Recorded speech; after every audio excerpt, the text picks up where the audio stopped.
Mr. Tyrone Chambers. Boy, here we go. How you doing, bro? I'm good, you know. Yeah. No, generally I always have like a lot to say, but with that question, no, I'm good. It just sets me about right because I know there's so many emotions and so many things that's just flying through my head right now. But right now I'm just like, what I'm doing after this. I got a few things just outstanding. I just got to take care of that I didn't get to take care of during the week. I say just a combination of sort of like a few things I've got to do for work, a few things with some of like my extracurricular activities, and then also just my personal business as well. So I just remember on sort of like days like these, it's like I'm thinking it's a rest day. It's not really a rest day. It's just work on other activities as opposed to working in an office. So, Do you feel like quite fatigued a lot of the time? I only say I feel fatigued when I've got a lot on and I've not actually got a plan together to execute it. I think in life and work, whatever you call it, whether it be ministry, whether it be with your business, with your ventures, is not the amount of tasks that will cause you to be fatigued. It's the lack of a plan to execute, which will cause you to be fatigued, I think. Yeah. How do you plan? How do you plan then? Or how do you keep on track with everything? Is a combination of two things. I'll say the urgency of any activity I think is key. So if it's something that's very time sensitive and I have to get done like would be in 2-3 days, I'll put that as my top priority. And then anything else which has sort of like a floating deadline, I can push that a little bit further back so I don't have to worry about that yet. And then also with a lot of those activities, it's literally just a one-time sort of completion. There's nothing which is rotating or revolving. So, yeah. Is your life like pretty last minute, or do you have things scheduled weeks like in advance? Looking at my calendar, I'll definitely say I'm scheduled months in advance to the point where even from the start of this year, I knew I had to make sure everything sort of like weekends wise was as structured as possible in terms of whether it be like rest, activities, outgoings and all of that good stuff. So like at church, for example, now we've got this church management system where we can put in our dates where we're available or not available for services. I've done that for the whole of this year. The whole year? The whole year. You're in March, bro. Yeah. Yeah. Necessary, because last year I was out pretty much every weekend like a madman. And I was like, I got to the end of the year and I was just like, this way of living is not sustainable. Where I'm out sort of like 6-7 days a week consistently. And especially when I'm playing at church as well. Like, church call time is earlier than the time I get into work.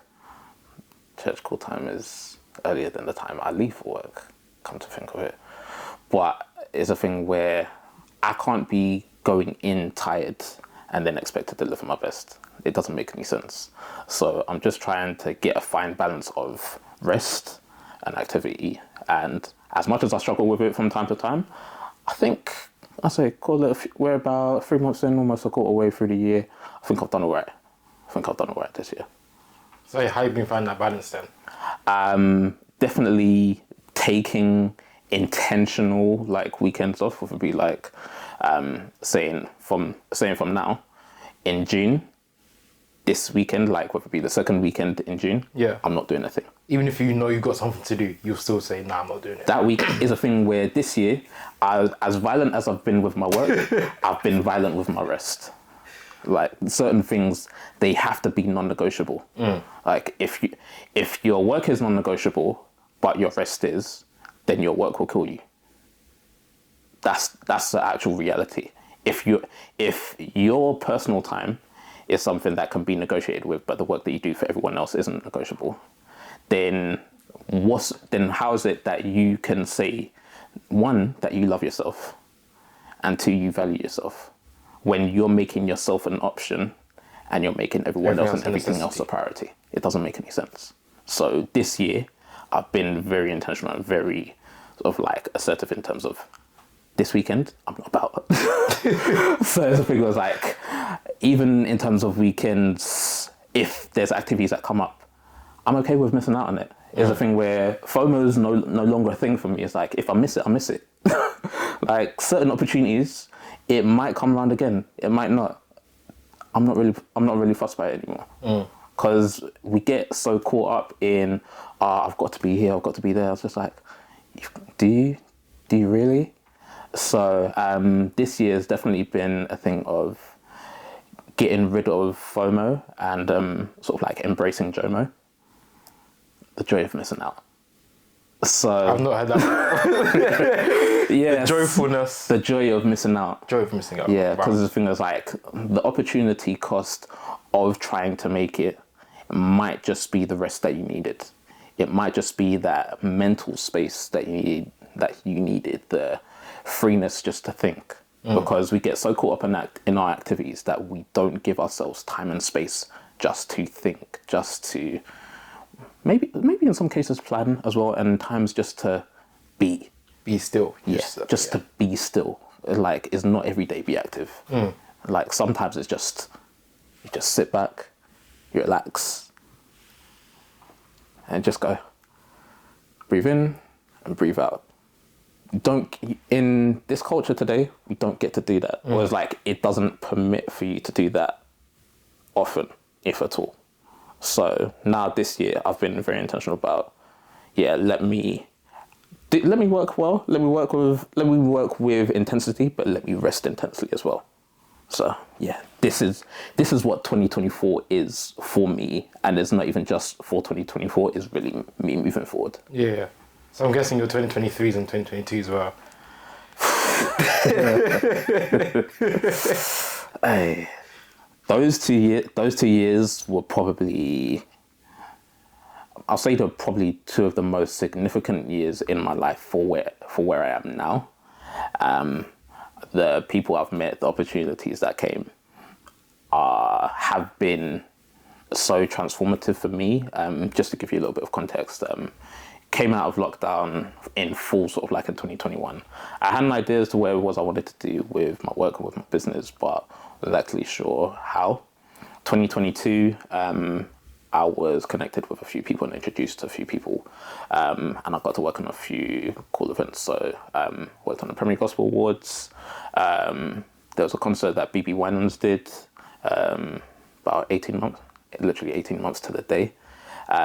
We had like him, Karen Clark-Sheard, Vashon Mitchell, Donnie McClurkin, Marvin Winans. A lot of those artists I grew up on. So the opportunity to meet all of them in person. that was a one-time opportunity, and that one was literally just as a result of me throwing my hat in the ring. I was just like, I'm interested.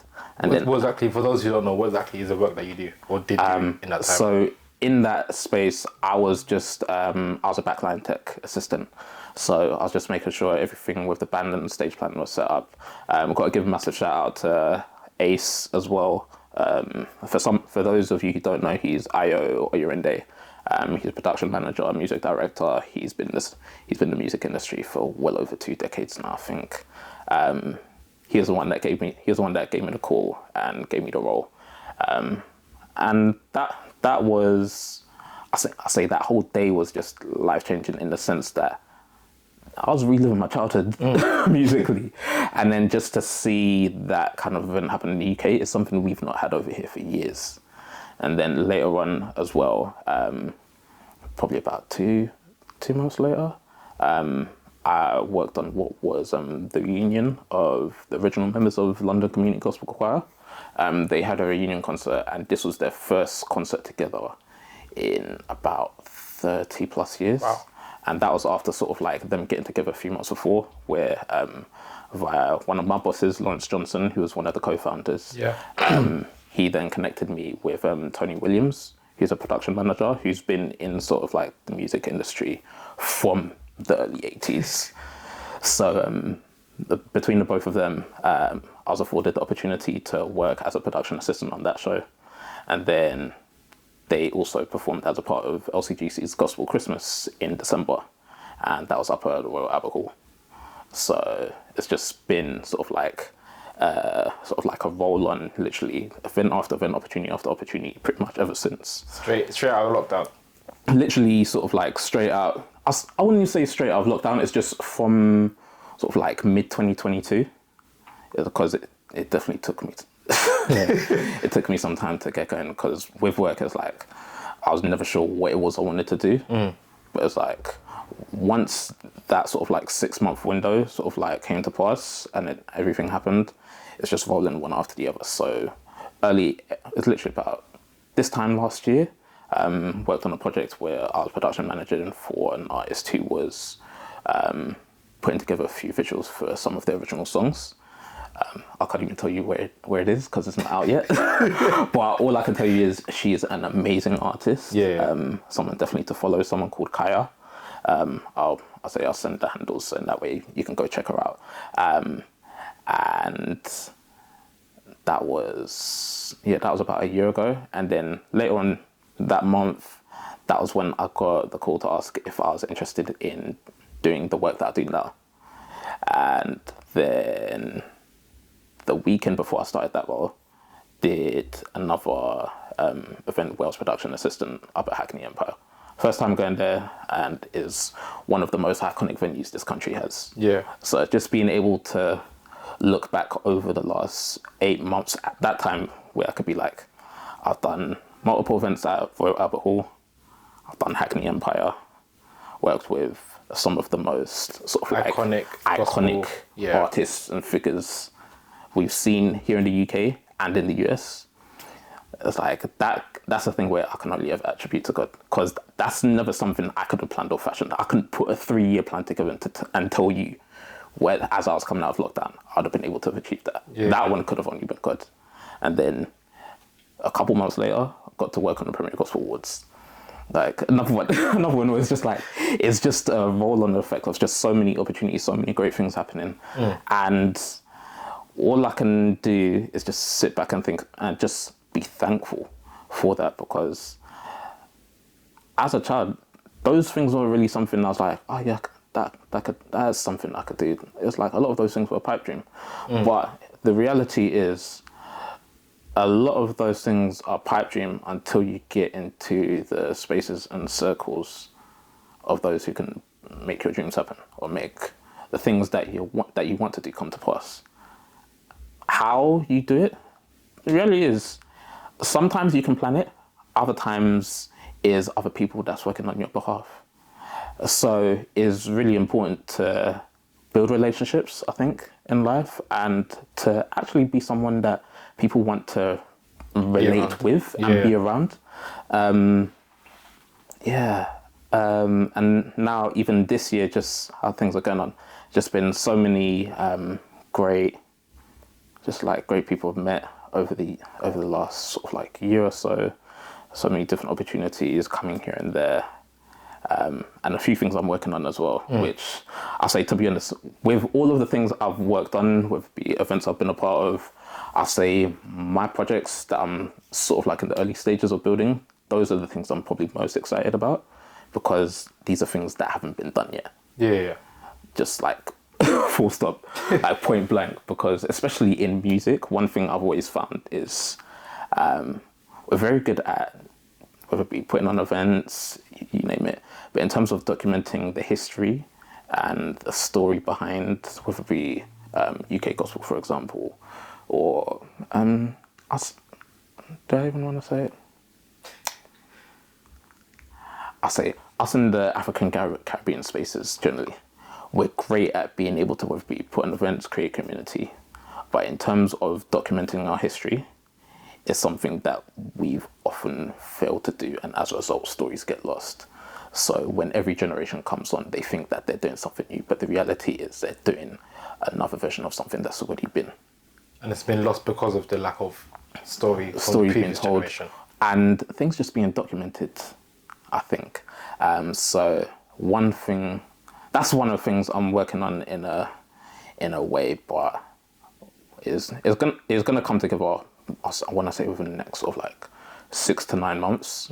But I'm looking forward to actually making that happen and putting something together that will have lasting impact for a lot of people, and it'll be something that a lot of people can see and it'll just be easily accessible as well. So in that way, it's not a thing where if you're not in a certain circle, you won't know about it.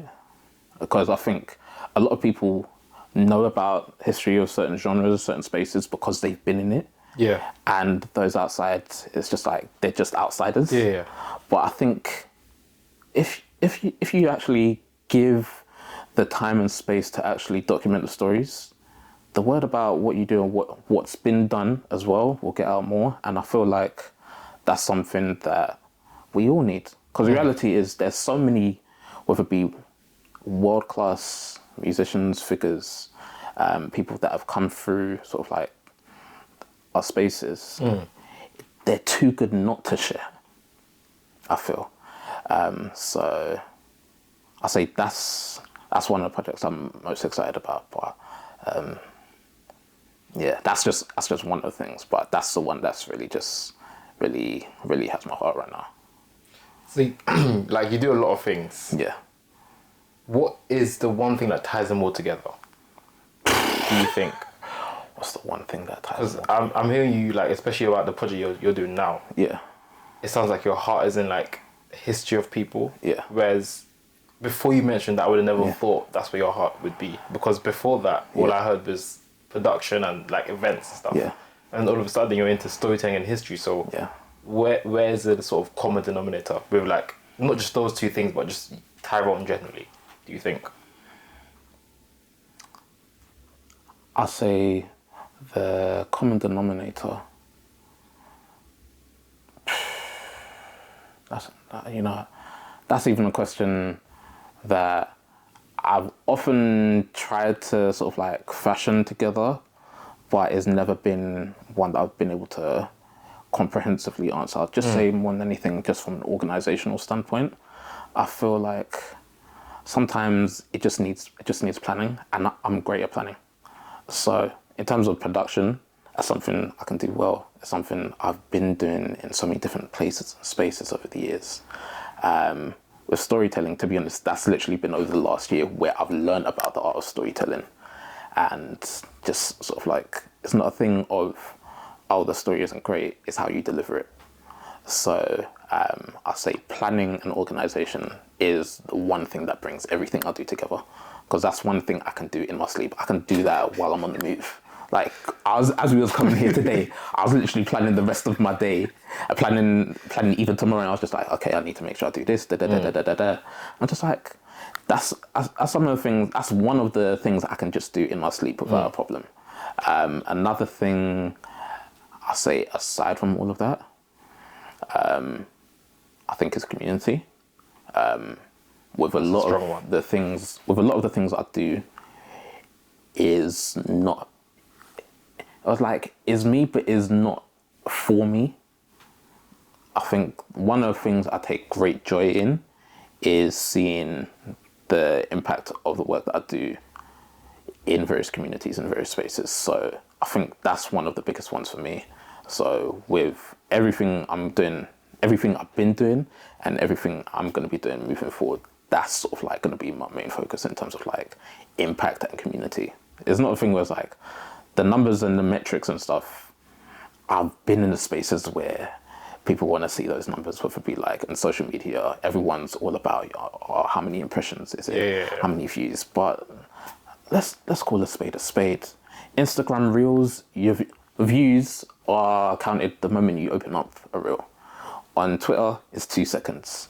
YouTube is 30 seconds. A stream counts after 30 seconds once you've played it on a streaming platform. I was like, are those the numbers that you really want to quantify, or is the impact? So I think that's where like my heart is, and that's really what brings everything together for me. Just like seeing impact, seeing communities built, seeing things built that has lasting value, has replay value, and is a continuing experience where it's not like you just watch it one time and you've got everything you need. You can go back to it and watch it again, view it again, read it again. So that's really me. Because even like we were talking before we started recording, and even like during now, it's like even since your first events and with Premier Gospel, Yeah. and even where you are now, a lot of things that you have achieved and where you are now is attributed to your network and your sort of community as well. 100%, and it started even from before that first Premier Gospel Awards that I got to work on, because many moons before that, I got to work on an event. You might know it, called University Gospel Choir of the Year. So it's like is an event, national competition that brings the top university gospel choirs from across the UK together. I joined the organisation when I was 19. Okay. I'm really showing my age here now. Really showing my age here, and that coincided with a time where I was just getting ready to move out to Denmark.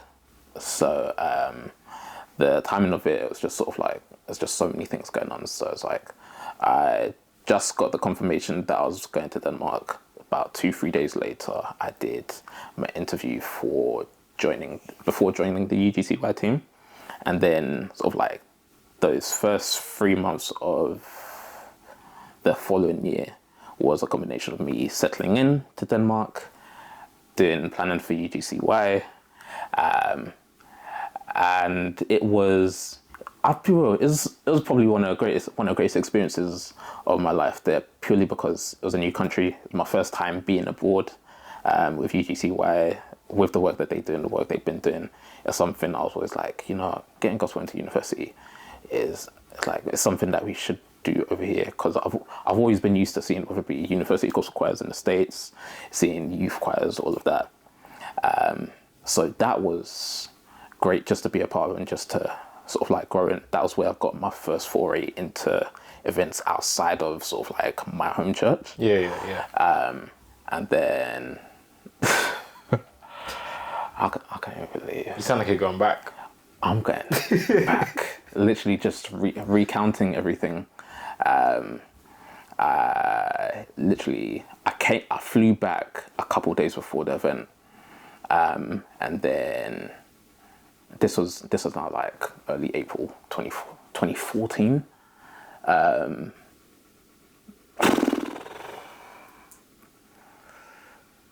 Literally the day before that show, I lost my gran. That definitely hit me for 6. And then it was literally around about early afternoon, got the news that she passed. Did the show the next day. Like, I was there, but I wasn't there at the same time. It was just such a whirlwind of emotions.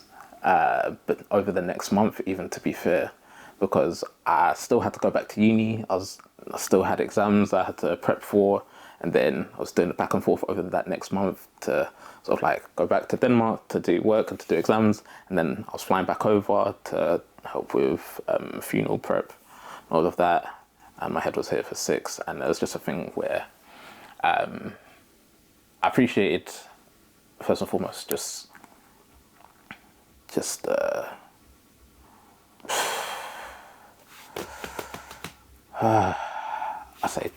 I say more than anything, the comfort that community has. The comfort of community more than anything, because without that year, I'd have been a mess. I'd have been a mess that year. And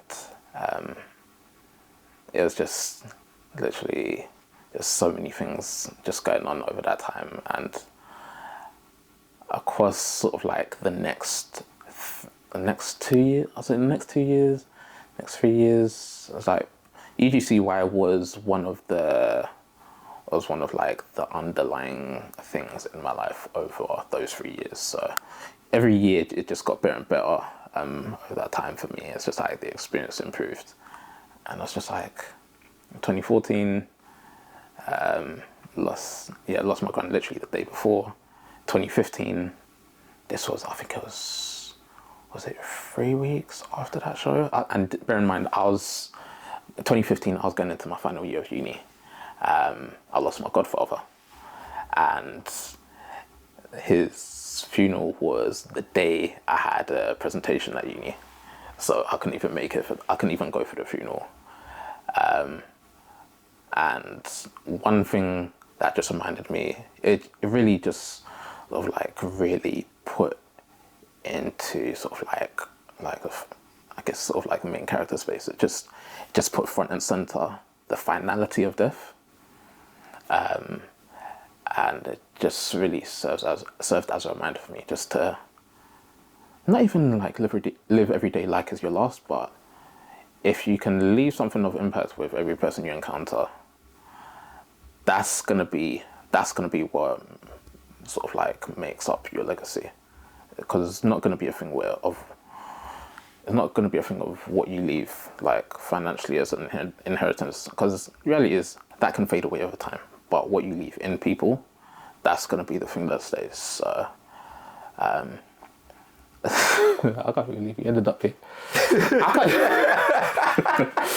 I can't even believe we ended up here. So it's just it just really all comes back to sort of like impact, community, and legacy. And then 2016 was the one that finished me, because that was the one where I just started to have, I don't want to say battles with me being in ministry, but it was a hard pill to swallow, because I was doing a visual service at my church. Was it? I think it was 30. Yeah, on the 31st of April, going into the first. No, it was the 1st of April, going into the 2nd of April. Something.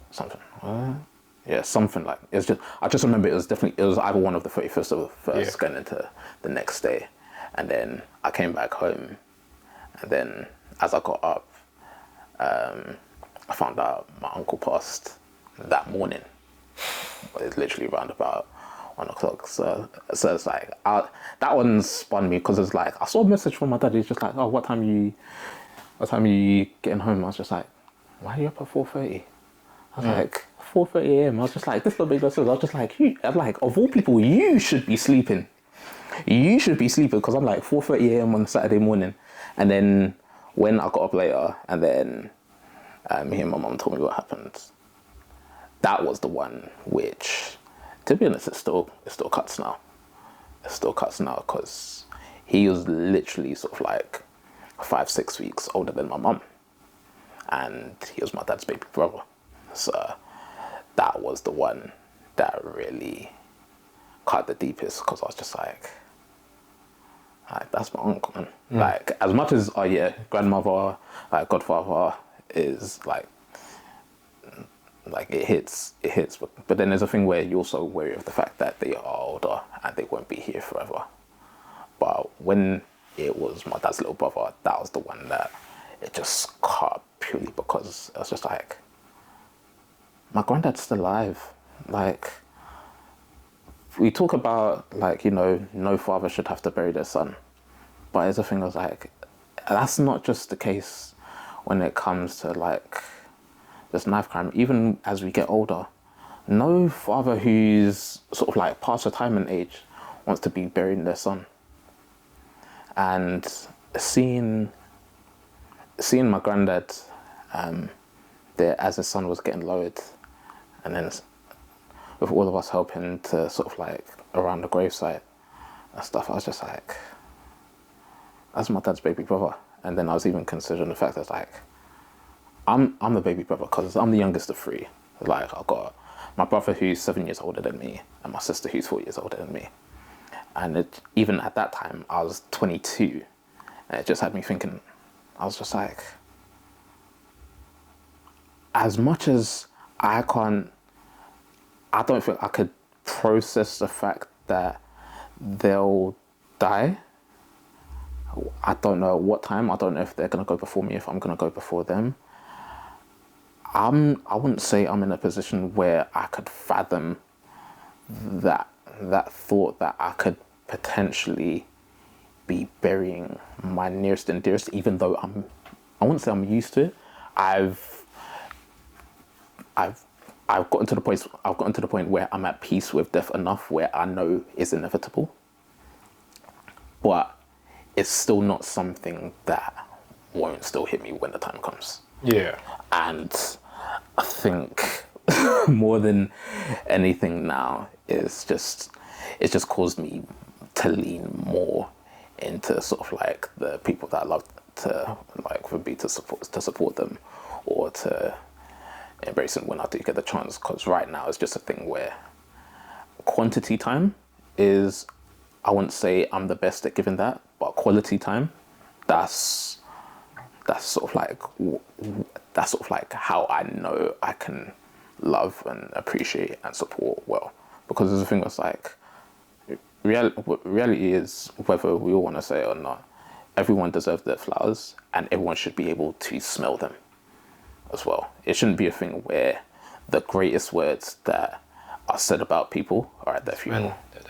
Like, what's the point in only saying these words in a place where they can't hear it, and everyone else who knows them can? Yeah. Like, it's a thing where it's like, for me, I'd be at the point where it's like, if I'm dying, like, let that be sort of like our last moments, where it'd be like, if you didn't get the chance to tell me something, Do it now. Because I don't want it to be a thing that's like, when I'm gone, all of these great words are said about me, but I didn't hear it. But equally, with all of those people that I love, all of those great people that I love, I don't want it to be a thing where I didn't give them their flowers whilst they could still take it in. So whether it be like, I see what you're doing, I'm proud of you, I'm supporting you, like, whether or not you can be there in person, because it's not going to be everything you can make it for. Yeah. If it's like an event, they got a graduation, they got a recital, they got a performance, they got a book launch, you name it. But it's a thing where even just words just as small as, I see what you're doing. See you, bro. It's great. I see you, bro. I see you, sis. And I just want to say I'm proud of you. It's just like, that goes a long way. Like, you know how many people don't get to hear I'm proud of you? Like, I don't think that'll be a sentence for me that will never grow old. I'll never grow old or grow tired of saying to someone, I'm proud of you. Because I remember, I think it was Miles Monroe who said it first, or that was the first place I heard it. He said, the richest place, the wealthiest place is the grave. Because there's so many ideas that get, let's say, it gets planned, it gets sort of conceptualized, but it never sort of like comes to life. It never comes to fruition. So I just want to take this moment, just whilst you're here, bro. This podcast is not easy, firstly, starting off a podcast, because everyone talks about, oh yeah, I'm going to do this, I'm going to do that. How many ideas have we had that have never seen fruition, have never seen life? It's a thing where it's like, we're here, we're shooting, you bought your cameras, you set up, and you're running it. So I just want to tell you from now, Stefan, I'm proud of you for starting this on the real. And I'm looking forward to seeing where this journey takes you. I'm looking forward to seeing whether it be me telling you in person, me telling you from a distance, bro, there's more to come, and there's greater to come, and your greatest is ahead of you. Yeah. Thank you, bro. That means a lot. Yeah. Love you, bro. And you're right, like, none of us get that enough. Yeah. A lot of the guys that I spend time with and talk to is like, they don't say it explicitly, but when they communicate how they feel and their thought process, sometimes you can see it's driven from an absence of that just encouragement and support and love. And and when you're talking about your projects that you're doing now, and like, your main focus is not money or metrics, it's actually just impact. And then when you go back to saying about the funerals and stuff, it ties it together. That's really it for me. And all of that, to be honest, all of that really stems from family. Because, like, family is your first community. So it's a thing where the love I experienced growing up, I was just like, that's something that everyone should be able to experience.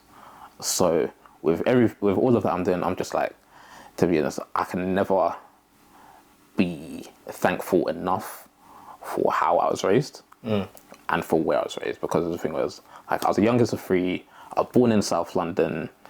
I say, big up South of London. I say the capital of London, please. The capital of London, before anyone tries to say, oh, it's east or west. What part did you grow up in? I was born in Camberwell. I was raised in Peckham for the first 3 years of my life. Then moved to Catford.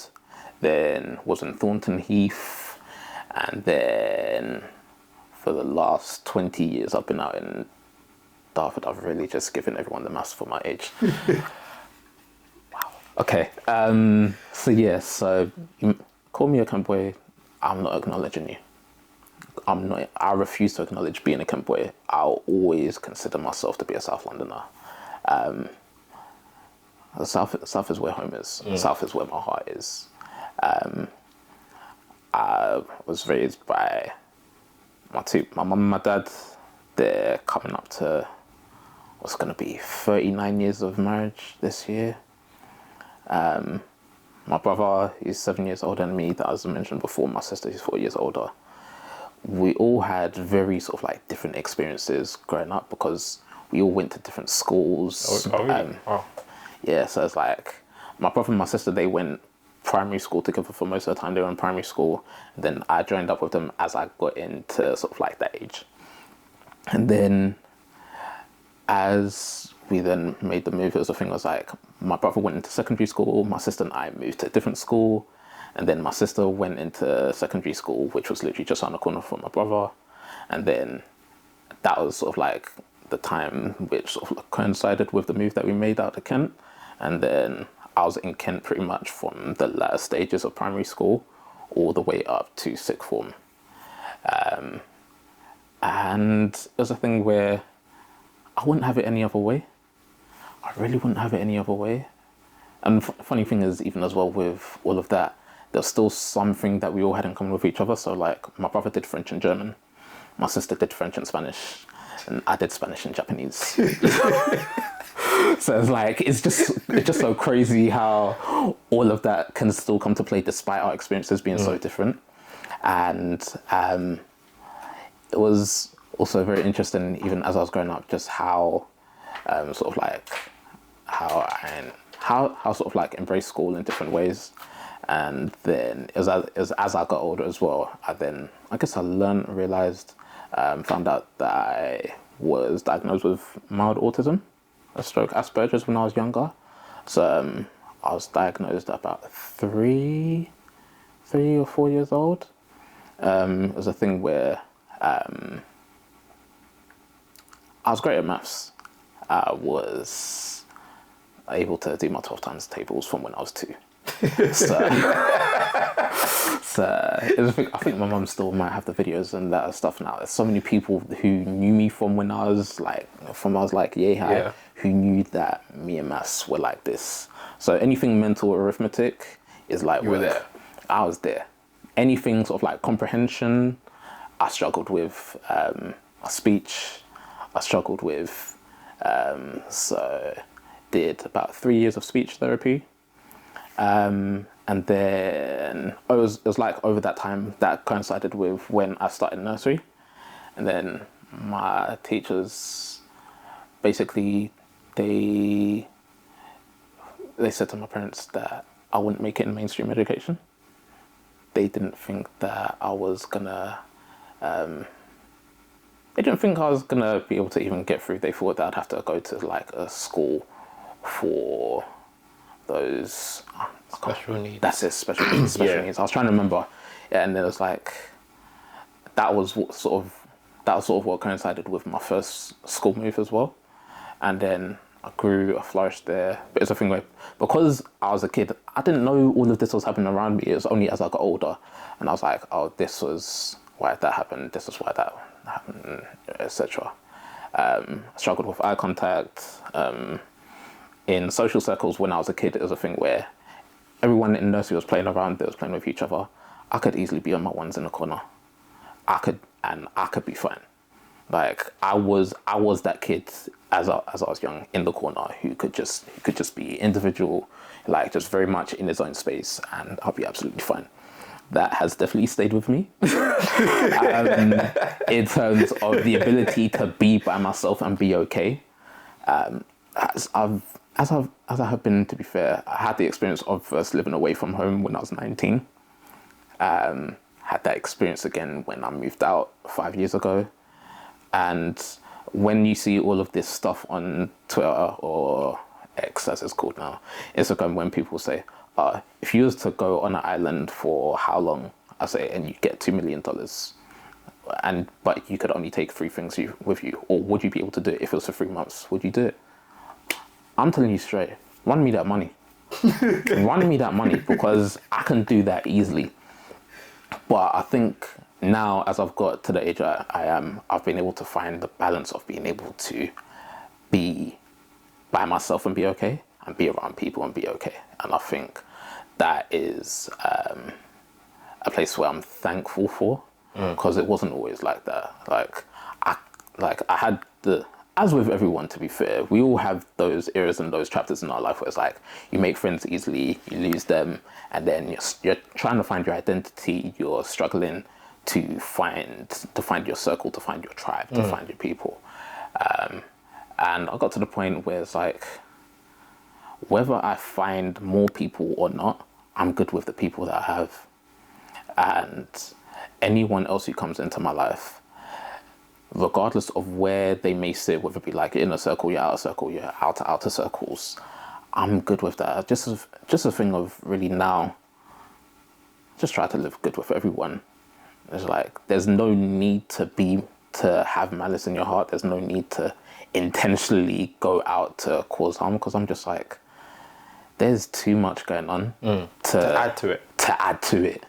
There's too much going on to be a contributor to another person's whether it be another person's bad day, another person's bad time or bad moment, challenges, like whatever. Yeah, there's too much going on. So even if it's just like, if you could just cause one person to smile just for one reason, you don't know what causing them to smile would do for them, like for that day. Because the reality is, as easy as it is to make someone smile, you can you could do a madness. And the reality is, that's just a moment in a day. Just a moment or a minute in a day, when a day is, okay, a day is 1,440 minutes. You can do a madness for 1 minute, and that would be what the other person could take for the rest of that day. That clouds everything that happened over the rest of that time. But you make them smile, you just don't know what that might do. It might just be the reason why someone doesn't go home and commit suicide. It might just be the reason why someone doesn't go slit their wrists. It might just be the reason why, like, they give life another shot. And especially today, more than anything, with the amount going on, if you can just give someone hope, just give someone the reason, or just a source or an injection of strength, yep. encouragement, because you just don't know what people are going through. You just don't know what they need. It really is that deep. It really is that deep. What's the lowest you've been? I've had a few low points.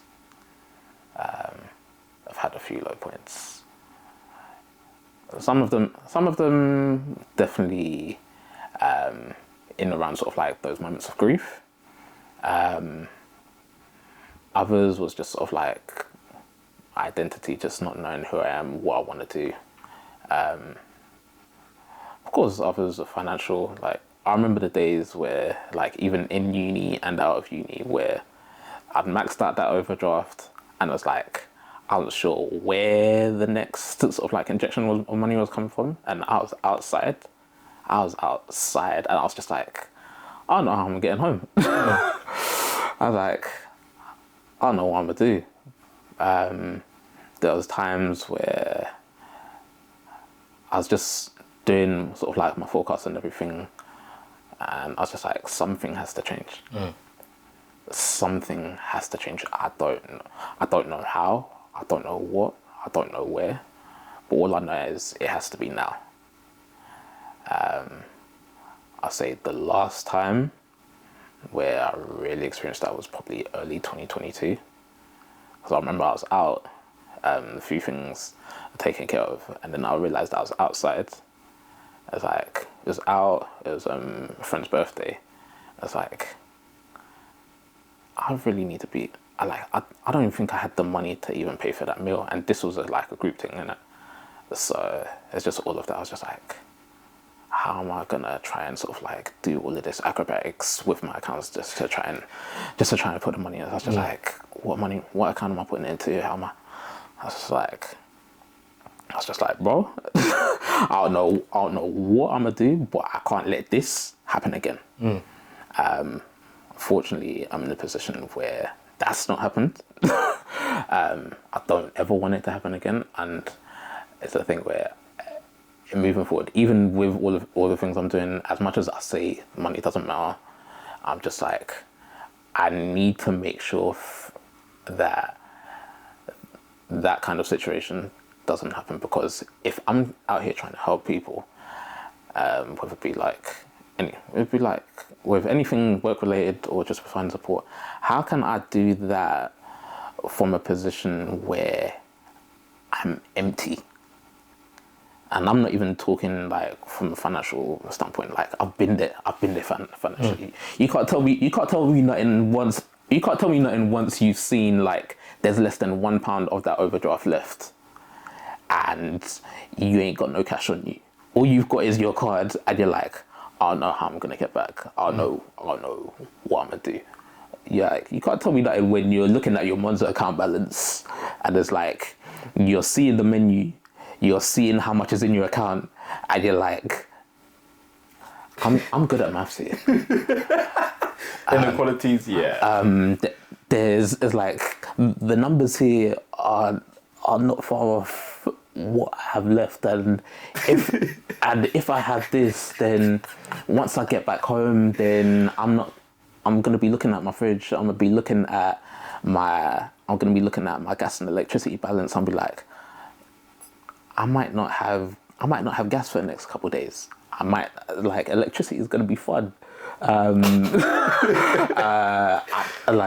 I gonna make sure that the lights don't go off? How am I gonna make sure that my fridge doesn't go out and everything just starts to melt from my freezer? Like, I've had those moments, and it's a thing where it's like, I'm out here trying to help people, but it's a thing where, how can I be out here? I remember one of my big brothers said it like this: how can I be out here stunting like a champion, but at home I'm taking just L's here, there, and everywhere?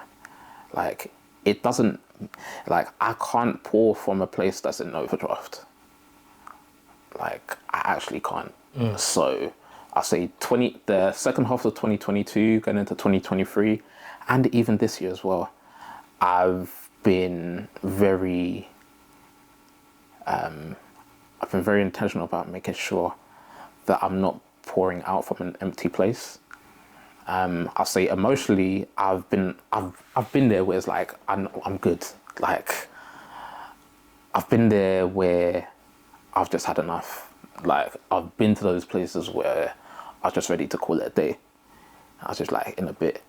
I've had those moments where I'm just like, I was just like, it's been nice. It's been cool. I've had those moments where I'm looking around at all the people I love and I'm thinking, do they see me? But it's a thing where it's like, that's something that, to be honest, as much as I don't like giving them credit, it's something that the devil tries to do with you. He tries to make you think that you're not loved, that you're not seen, you're not valued. But the reality is, you are loved more than you know. And it's a thing where in those moments of weakness, that's where, to be honest, you have to lean on Jesus to be your strength. Because there's sometimes where you just don't have anything left, and you just have to call out. You just have to, because at that point, there's no more strength you have. So it's a thing where, how are you gonna call from a place of, who else can you call on from a place of weakness, and you can find yourself in a position of strength? It's only Jesus. It really is. So I say now it's just a thing of, for myself, I've gotten to the point where it's like, every time you see me outside, bro, when I tell you I'm good, when I tell you every time I'm outside, I have a reason to smile. Every time, even to be fair, even when I'm at home, is a thing that's like, I'm good, because it's a thing where, like, I'm loved, I'm appreciated.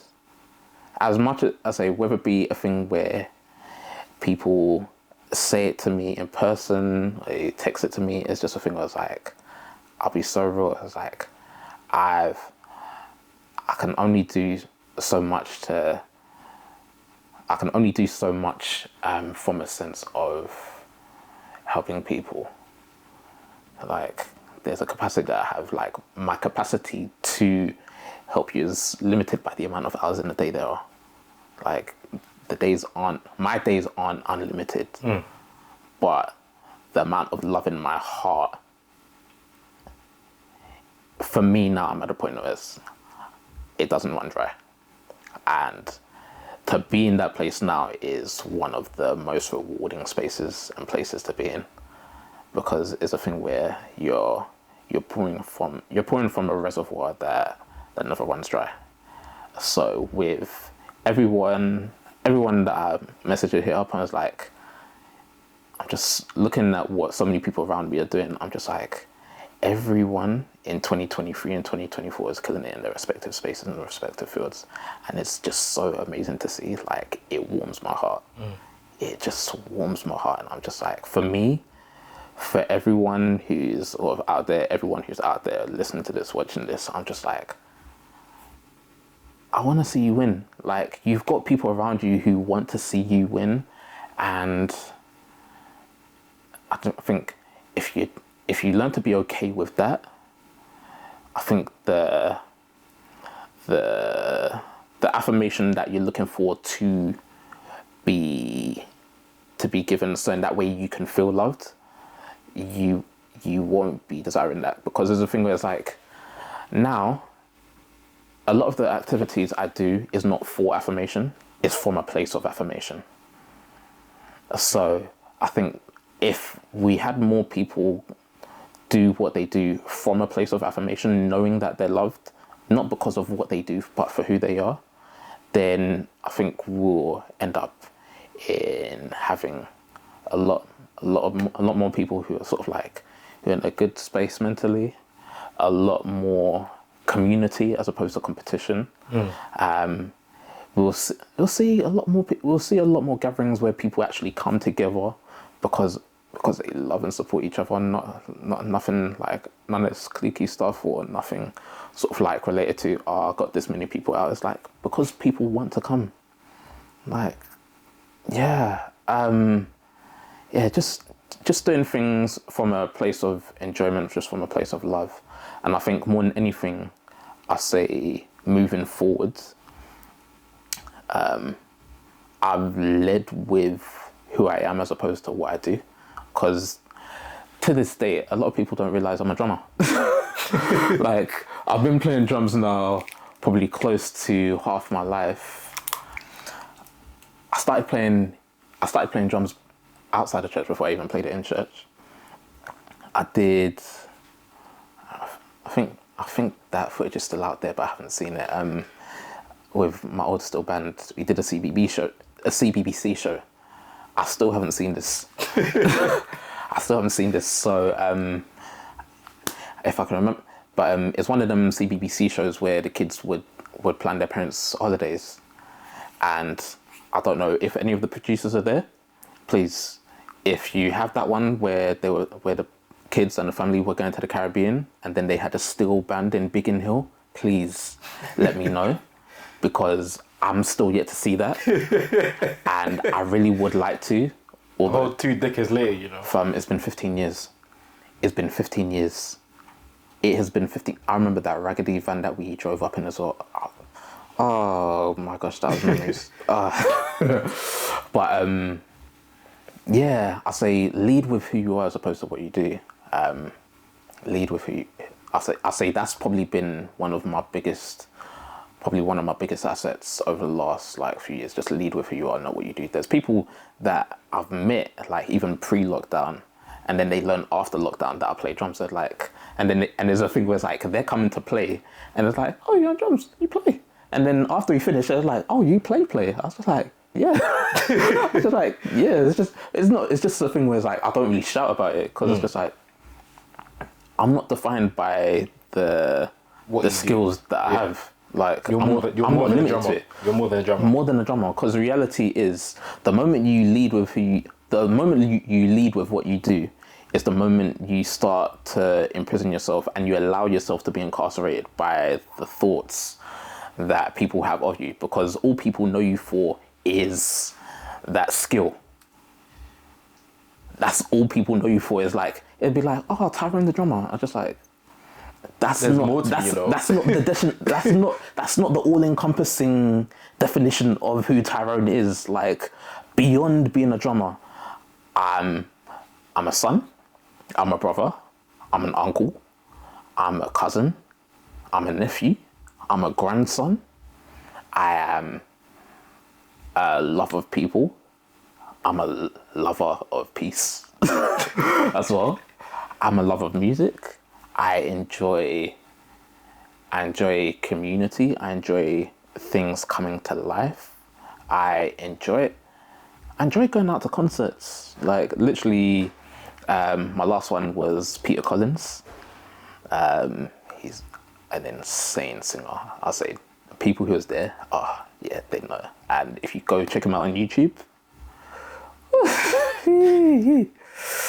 that one is something special. But yeah, there's just so many more different facets about me. It's like before I was a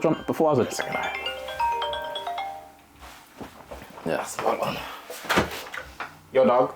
But yeah, like even aside from all of those things that I previously mentioned, like I have an interest in media. Like I was doing media in church before I was playing drums. Like I have a love for organization, for I have an unreal enjoyment for podcasts on like leadership. I enjoy Black history. Going to see different things, like whether it be plays, theatre shows. I'll say one of the things I say I have is more of an eclectic taste, where as much as I love my gospel, my R&B and my neo soul, like drop me a little bit of Coldplay, Maroon 5 every once in a while. One person who I've been getting into a little bit more lately, what's her face? Mega. I think she's based in East London as well. She's another great artist I've been coming across. Victory Boyd is another one. And there's just so many sort of like new upcoming artists that I'm sort of like plugging into from various spaces. It just intrigues me because I'm just like, music has so many different beautiful expressions, and I don't want it to be a thing where I am limited to sort of like just the things I enjoy, because there's so many things that I enjoy that there's so many different genres that could then have a sort of like a indirect impact on the music that I want to make in the future. Because in the midst of everything I do, like there's so many more things I want to do. Like I want to go into music production, I want to go into arranging, sound design, stage planning, all of that. I want to get to the point where it's like I'm working on tours, working on different shows, creating shows, curating shows, both for live events and also eventually for TV one day. So it's like, it's just so much more to do. But it's a thing where I'm okay with what I've achieved, because I understand and appreciate not a lot of people would get the opportunity to do what I've already done. But for me, I'm always like, there's more. Yeah. Like there's more I want to do, but I'm good if I get to achieve it. I'm good if I don't. Yeah. So obviously you're more than a drummer. You don't define yourself by what who you are. So how, I guess in closing, we should have done this first, but I guess we're doing it last. Who are you? Like, introduce yourself. How do you introduce yourself? I'm Tyrone. It's really that simple. I'm just like, I'm Tyrone, and whatever you experience of me, that's your first introduction of me.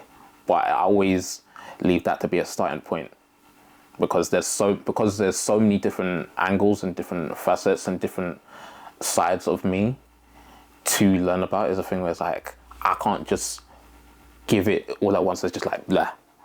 So it's a thing where, depending on the context where you meet me, that doesn't determine the positivity of the encounter that you have. I always think that every encounter should be a positive one of myself, and I always try to deliver that as authentically as possible. So I just try to be my authentic self in every space I'm in. But it's a thing where, depending on where it is you meet me, that will just always be a reference point of like, oh, I met him here. But it won't be where you left me, and it won't be a place where I left you. So yeah. So you never actually just say it. No. You just let yourself show it. Yeah. I just literally let myself show it. Just to be like, oh, what's your name? And just like, I'm Tyrone. And then we just get to talking from there. Whatever topic or place that we go to is where we go to. But that's not the end of it. It's a thing where, depending on the conversation or the topics that you want to go into, I have an understanding where I can hold conversation in it. So, like, I've got friends that are in the medical field.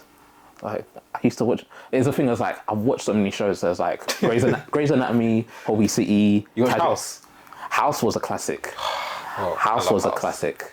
And then you had shows like, you had law shows. So you've had Suits, you've had The Good Wife, you've had Boston Legal, you've got Law and Order, both Criminal Intent and SVU.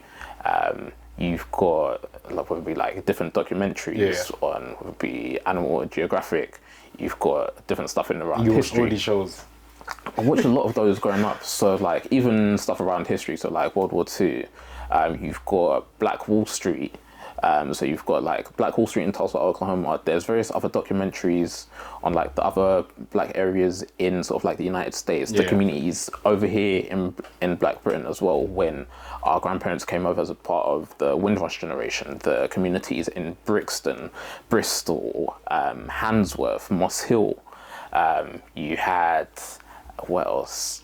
Most people don't even realize Central Park was the home of an affluent African-American community in New York called, I believe it's pronounced Seneca Village, but then they literally just paved all that over with grass, and that's the Central Park that you know today.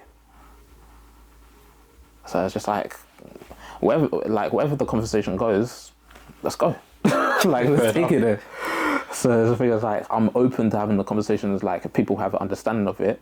I'm always looking and open to learning about new things, because there's not everything I'm going to be the one leading the conversation on. It's going to be times where I'm learning. It's going to be times where other people I'm talking with are learning. And I think, especially in conversations today, there's too many people that want to talk just for the sake of talking because they have a story to share. Sometimes to be honest, you learn more by listening than you do by talking. So there's a thing where sometimes, shut up, man. Like, just let other people talk, have a conversation, have a dialogue, as opposed to every encounter you have being a monologue and you're the one doing most of the talking. So yeah, that's me. Bro, yeah. I think that's a good way to end it, bro. Yeah. I appreciate your time here. It's been an inspiring one. I'll tell you that much. Thank you. You, not just in this podcast, but I think in your life as well. Like, and even hearing you today and knowing you before, I think I can speak on behalf of a lot of people in your life. Where I can say like, you inspire, you encourage, and our lives would be very, very different if Tyrone wasn't in it. So, same way how you encourage me, bro. Yeah.